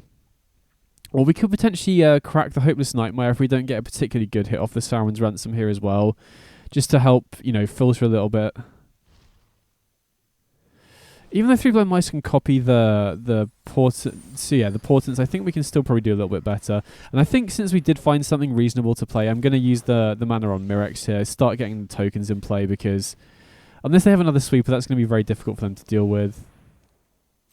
Okay, so the last card was an Urtai, which I think is fine. Presumably they kill one of our creatures here rather than countering the Hopeless Nightmare. Yeah, so they take out the Dollmaker, which does have the Ring Tempts You on it. But it draws us into another Ransom, which is sick. You know, Ransom is so good at pulling ahead in these sort of grindy mirror matches. So we'll see what we hit here. Okay, definitely take the face down pile. Wow, 2 Ruskos. Okay, sick. That's really good. So now we can attack with the Mirrex, and now we have, you know, we've gone through all 4 ransoms here, so we're at stage 4 of the Ring Tempts You, which is like basically unheard of in this deck, but really solid here because they can't block it, obviously, and it, you know, it's filtering our hand, getting in for extra damage as well. We can go for a Lembas here just to, you know, try and find something good, get another Rusko trigger. Okay, now I think I'll take go for the throat. I really want to save Legions to Ashes for the 1 ring, so if the opponent does have something like a Shieldred or another Oracle of the Alpha, I'd much rather use go for the throat on that, and then save Legions to Ashes for their artifacts and enchantments. So they can potentially attack here. Okay, they obviously have the first little pig for our Rusko, but we have the second Rusko here, so I think I'm pretty happy to trade with one of their creatures and just cast this second Rusko now. And I'm going to take out the first little pig just because if they draw another Urtai, they'll be forced to Legend Rule it. And obviously, you know, a 3-3 is better than a 3-2. So that's why I chose to prioritize killing the pig there. Thankfully, we have 2 basics in the deck, so don't get completely hosed by the Demolition Field here. And now we can just get the second Rusko out, which should be pretty good. I'm going to attack with the Mirrex token first, just in case that changes what I want to do. They obviously can fire up the fortress, but I'm very happy to trade this go for the throat with one of their creature lands. So here I think I actually prefer the second Mirrex over the Lembas now that we have so many lands, because we can... Oh no, they took out one of our Mirrexes anyway, so very happy to take this Mirrex, you know, just as another way to produce tokens again. And then we can run out the Rusko as well, which is, you know, I feel like we're super far ahead at this point. I'd be very surprised if the opponent can get back into it, mainly because their outs from this situation would be stuff like the 1 ring, and we already have Legions to Ashes as an answer for it. Okay, opponent draws a Mox. This is why I just don't like Oracle of the Alpha, unless you're building your deck heavily around, you know, tutoring for stuff like Time Warp, because you get, you know, just extra bricks in your deck like the Mox. Now we can just start applying a ton of pressure back, right? We're dealing 3 off the, you know, the 3rd stage of the 1 ring here. Gonna pitch the go for the throat. You know, we've got Portent, which is generally much better, and we've got Legions to Ashes as well. And I'm kind of tempted to just go Portent, you know, both sides of Portent here just to apply a ton of pressure and just ensure that we don't lose to single target removal. It also, you know, triggers the Rusko a couple of times. So even though this is quite an aggressive line and it does make us much more vulnerable to sweepers, it does mean that I'm probably not going to, you know, single target removal isn't good enough to save the opponent at this point. Wow, they did draw a sweeper though. That's kind of rough. I mean, we can activate the first little pig, but I think I would much rather use my mana on the Midnight Clock here, because the Portent and the Mox really aren't doing too much for them at this point. So that's a little bit annoying. We still have the Mirrex, we still have the Midnight Clock though, so... And I think I'm probably just going to use Legions to Ashes on their like Sunfall token just to cut them off that. And then we can just pump our mana into the Midnight Clock to get that up to 12. You know, again, we have Legions to Ashes for Shieldred or Bowmasters in case they have that. So I feel pretty good about this spot, even though the opponent found a really solid top deck last turn. So here I'm just going to tick up the Midnight Clock. Yeah, okay, opponent just scoops it up. So yeah, that felt pretty good. So again, this is a matchup where we definitely want the... Oh no, not cut down, my bad. We want Duresses here and Negates, and then... Even though the opponent did have Oracle of the Alpha, which is a card that we probably want to use Go for the Throat on, they don't seem to be running too many creatures at all. So I'm pretty happy cutting the Go for the Throats, and... You know, the other removal in the deck, Legions to Ashes, is really solid against the 1 ring and stuff like that. And obviously White Sun's Twilight, which we saw. And Porcelain Portent is also really solid here as well. So I'm just debating whether we do want the extra removal for Oracle of the Alpha. But I think I'm pretty happy running it back like this. You know, this is typically how I sideboard against control in general. And like, I think this is the one of the main strengths of this deck is that our main deck is really consistent at its game plan anyway. But post sideboard, you can really pivot depending on what you're up against, and I feel like we have good game plans for basically every deck in the format, right? Against the very creature heavy or aggressive decks, we have Cut Down and Sunfall, which covers a lot of bases, particularly when we have so much interaction in our main deck anyway. And then against control, we have Duress and Negate, which is really, really good in those sorts of matchups as well. So I feel like the core of the deck is really solid, and you can pivot really well depending on the matchups as well. You know, there's very few decks where I don't feel like I have a good sideboard plan against them, if that makes sense. So here we've got quite a land heavy hand, but I definitely think I want to keep this one. We've got Negate, we've got Ransom, we've got Rusko, so, you know, good plays on turn 2, 3, and 4, especially, you know, being able to hold open Negate and Ransom going into their turn where they could have the one ring is pretty nice. Wow, okay, Duress off the top is really good, especially when the opponent mulliganed as well. Okay, so Negate and Sunfall. I don't really care about Sunfall at all, so I'm just going to take Negate here. And yeah, I already feel pretty good about this. Obviously, rough for the opponent to have to mulligan. Even rougher for us to draw a discard spell there as well. But now we have Negate, we have Ransom. So, you know, no matter what the opponent draws, I feel pretty good. We don't have creature removal, so if they did find an Oracle of the Alpha or something, that would be a little rough. But even then, we can just resolve Rusko the following turn, so I don't think it would be too bad, to be honest. Okay, so there's a fourth land. Even if they drew the one ring, we have an answer. Oh, wow, okay. So they do find Rusko, which is a pretty good card in this spot for sure. We do get off the Ransom, though. And then we can obviously resolve our own Rusko as well. But yeah, that's a pretty good card for the opponent to be able to recover here. So Myrick's and Dollmaker is reasonable, but I feel like we already have enough lands. I want to find something a little bit better. Okay, Portent's pretty nice, because that is a way to kill both Rusko and the Midnight Clock as well. But I'm just going to be mana efficient here. Go for the Rusko. And the other nice thing about being mana efficient on turn 4 with Rusko is it also accelerates us in terms of mana going into next turn as well, which is pretty huge. So now next turn, even if we play a tap land, we can go Portent on the Rusko and hold open Negate as well. So even though we are flooding out a little bit, I still feel pretty good about this spot. Another player on file. That's pretty interesting. See if they choose to attack here or not. I actually don't think I'll take the block here, because I do want to use Portent on the Rusko, try and get value off both sides of it if I can. Another Negate is interesting. I still think I'm going to do that play that I mentioned before. I'm going to use Portent on the Rusko and then hold open Negate as well. So even if they do have a counterspell of their own, we can counter back. And I'm going to do it during the upkeep. Okay, I was going to say I'll do it during the upkeep so that if they do have a counterspell, they have to do it on their turn. But now they're tapping out here. I think I'm just going to fire it off now, because, you know, we really want to have access to the Portent side to be able to remove the Midnight Clock before it hits 12 on their side. And now that we have Negate, we can go Portent with Negate back up during our turn as well, which is pretty huge. Opponent could potentially go for Sunfall here just to answer the Rusko, which I think I'll negate, because, you know, Rusko is a very powerful threat that will just run away with the game if it does stay in play, right? Not only will it drain, but it will also tick up our Midnight Clock. And we are, with you know, having drawn a lot of lands this game, we are, you know, running out of gas a tiny bit, right? We really want to get this Midnight Clock up to 12 just to completely refuel. Definitely want to manually tap here just to make sure that we have access to white mana to take out the Midnight Clock here. Okay, the counter, we're going to counter back, which does potentially open us up to removal spell off the top, right? If they take out the first little pig, then we'll be unable to answer the Midnight Clock, but I don't want to give them a draw. I don't want to have to wait a turn to recast the Portent here, you know.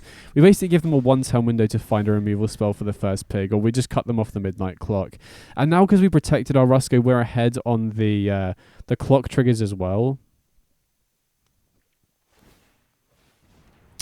Interesting. Opponent uses the Lock Larent, so they're trying to dig for a removal spell here, I guess. 3 to the bottom is always a good sign, right? They basically have to find a removal spell for the pig. They also draw 2 off the file as well. That's a cool interaction. And they find the ring. So I don't know which one... okay. Well, I was going to say I don't know which one we'll prioritize taking out, but now we drew Legions to Ashes off the top. We don't even need to worry about that, right? We can just take out the ring with one and the Midnight Clock with the other. So that was obviously a good top deck. I still think we're in a good spot either way there, though, right? The opponent couldn't activate the one ring, so now we get to 12 on our Midnight Clock. We get to basically completely refuel. So yeah, I'd be very surprised if we end up losing this one now. So 2 Duresses when they don't have much in hand is a little bit awkward, but, you know, 3 Blind Mice, you know, 2 3 Blind Mice plus the Lembas should be pretty good. Oh wow, they found another one ring, so that shuts off our ability to duress them, which is kind of annoying. Especially if they find another sweeper here. So we're going to lead on the Lembas first. I'd love to find another Portent or Allegiance to Ashes if I can. Yeah, definitely don't want another 3 Blind Mice, I don't think, right? I'd much rather find an answer to the ring this turn if possible. I mean, again, I still think the opponent will probably need, you know, a pretty fortunate... They basically need to find a sweeper at this point to get back in the game.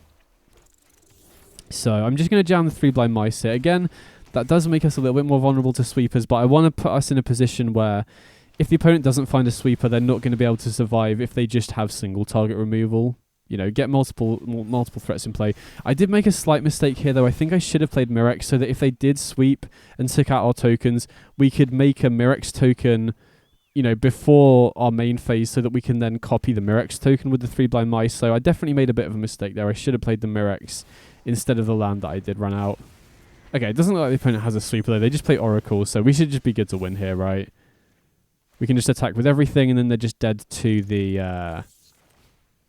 the ring burden counters, and we can also deal an extra damage off the Rusko here as well, and we can duress to get rid of the potential removal spell. So yeah, just attack them with everything. That should be game. So they block, go down to 1, and then they're just dead to the. Oh no, wait! They can use the Urtai to counter the ring trigger. So the opponent's not completely dead here, but even with this kind of cute trick where they can use Urtai to counter the ring trigger, I still think they're not likely... Well, I don't think there's any way they can survive our board, right? Because they're at 1. We have, you know, 6 lethal attackers here. So that is a cool trick, but I don't think it's going to get them there this game.